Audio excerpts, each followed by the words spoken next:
એમની અમલવારી કરી અને દેશવ્યાપી 1952માં ચૂંટણીઓ અને એ તમામ ચૂંટણીઓ રાજ્યની વિધાનસભાઓની અને લોકસભાની એક સાથે પહેલી ચૂંટણી વન નેશન વન ઇલેક્શન અને આ પરંપરા 1967 સુધી ચાલી. 1967 પછી 1969માં કોંગ્રેસનું વિભાજન થયું અને એમાં અનેક સરકારો છે એ સમય પહેલા રાષ્ટ્રપતિ શાસન લઈ આવીને વિધાનસભાઓ ભંગ કરીને ઇન્દિરાજી એ વખતે સમય પહેલા બરખાસ્ત કરી અને એના પછી આ પરંપરાઓ ચાલી. લોકસભાની ચૂંટણી જાન્યુઆરીમાં મહિનામાં હોય તો અમુક રાજ્યોની ચૂંટણી ફેબ્રુઆરીમાં આવે, એક મહિના પછી આવે સાથે ના. અને એને કારણે આખું મલ્ટિપલ ચૂંટણીઓનું કલ્ચર આખા દેશમાં ઉભું. એ વખતે જ્યારે બંધારણના ઘડવૈયા હતા એમને ખ્યાલ નહોતો કે આવી પરિસ્થિતિ ઊભી થશે. ત્યારે તો ખ્યાલ એ હતો કે ચૂંટણીઓ એક સાથે આવશે અને એક સાથે બધા જ રાજ્યની અને દેશની ચૂંટણીઓ થશે અને એના પછી પ્રજાએ જે મેન્ડેટ આપ્યો હોય 5 વર્ષનો એ મેન્ડેટ પ્રમાણે 5 વર્ષ શાસન કરી એનો હિસાબ પ્રજાની સમક્ષ લઈ જાય અને ફરી પાછી રાજ્યની અને દેશની ચૂંટણીઓ. પણ એ જે ખ્યાલ હતો એ ખ્યાલથી વિપરીત આજે દેશમાં એવા એક પણ 6 મહિના નહીં ગયા હોય કે દેશમાં કોઈ ને કોઈ જગ્યાએ કોઈ રાજ્યની ચૂંટણી ચાલતી હોય.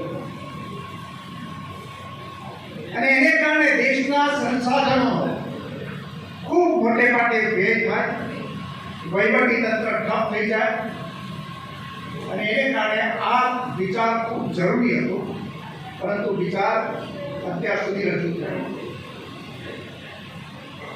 દુનિયાના ઘણા દેશો એવા છે. એક વખત એવો હતો, હું અમેરિકા ગયો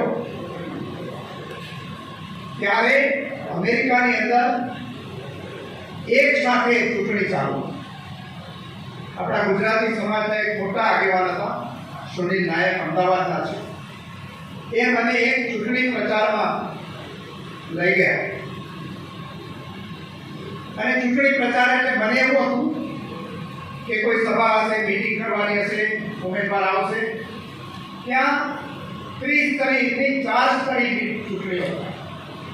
સૌથી નીચેનું ગ્રુપ એટલે કોંગ્રેસ, જેમાં લગભગ 800 જેટલા પ્રતિનિધિ હોય. એનાથી ઉપરનું ગ્રુપ એટલે સેનેટ, એમાં દરેક રાજ્ય છે. અમેરિકાના 50 રાજ્યો છે તો 100 પ્રતિનિધિ એક રાજ્યમાંથી 2 પ્રતિનિધિઓ એ સેનેટમાં છે. અને એ સિવાય દરેક રાજ્યની છે એ પોતાની કોંગ્રેસ પ્રતિનિધિ ગ્રુપ, એની અંદર વળી એ પાછા બીજા પ્રતિનિધિઓ.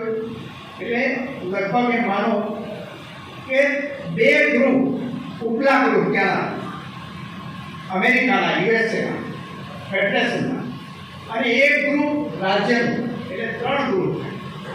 3 ગૃહની ચૂંટણી થાય, સાથે સાથે ગવર્નરની ચૂંટણી પણ થાય, રાજ્યના ગવર્નર હોય, અને પ્રમુખની ચૂંટણી છે એ બધા ઇલેક્ટોરલ વોટ્સ ભેગા કરી અને પ્રમુખની ચૂંટણી થાય. દર 4 વર્ષે ચૂંટણીઓ થાય ત્યાં, પણ બધી જ એક સાથે. અને પ્રચારમાં ગયા, ખાલી જાણકારી માટે આ વિષયને લાગે કે નહીં, પણ મને એવું હતું કે ચૂંટણીમાં કદાચ મિટિંગો થતી હશે આપણી મોટી, એમાં ક્યાંક જવાનું નહોતું, પણ એવું નહોતું. ઉમેદવાર આવવાના હતા અને અમારા જે મિત્ર હતા સુનિલ નાયક, એને લગભગ 30-35 લોકો જે પાર્ટીમાં એ જોડાયેલા હતા એ પાર્ટીના જે હિતેશુ હતા, શુભેચ્છકો હતા અથવા તેના મેમ્બર હતા, એ બધા વ્યવસ્થા સાથે આ પ્રોગ્રામ શરૂ